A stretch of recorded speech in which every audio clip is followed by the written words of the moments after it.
Президенттің тікелей тапсырмасымен келешек мектептер жобасы аясында салынған бұл ғимарат Алмалыбақ ауылындағы жаңа мектеп. 1000 оқушыға арналған білім ошағы заманауи талапта жабдықталған.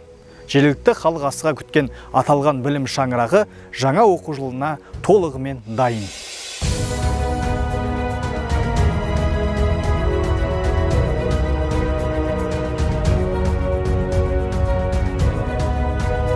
Школа в селе Алмалыбақ находится на 1500 мест, на 3 гектарах земли.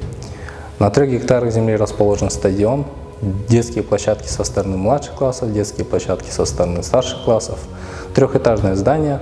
В этой школе имеется 4 спортзала, 1 большой, 2 маленьких в младших классах и 1 средний класс возле актового зала. Также у нас есть большой, огромный актовый зал на 324 места со сценой и с LED-экраном. У нас при входе, на главном входе стоит Face ID, который проверяет детей, во сколько они зашли, во сколько они вышли, чтобы чекали родители, чтобы они знали о том, что ребенок их посещает школу и во сколько он вышел.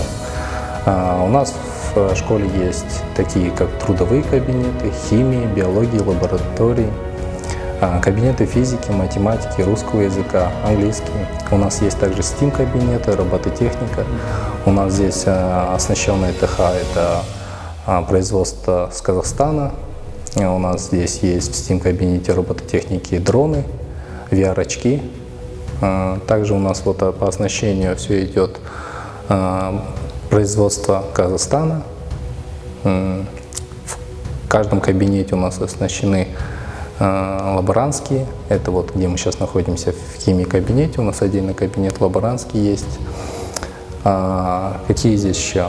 На каждом этаже у нас есть зона рекреации, где дети могут отдохнуть во время перемены. Также есть в каждом этаже шкафчики, куда дети могут положить свои верхние куртки, сменную одежду, книжки, если нужно будет. Также у нас большая столовая есть, где детей кормят, также разделенная на старшие и младшие классы. Со стороны акимата сделали дороги, полностью освещение не сделали. Школа готова к открытию, к принятию детей. 1 сентября, думаю, уже дети начнут учиться в этой школе.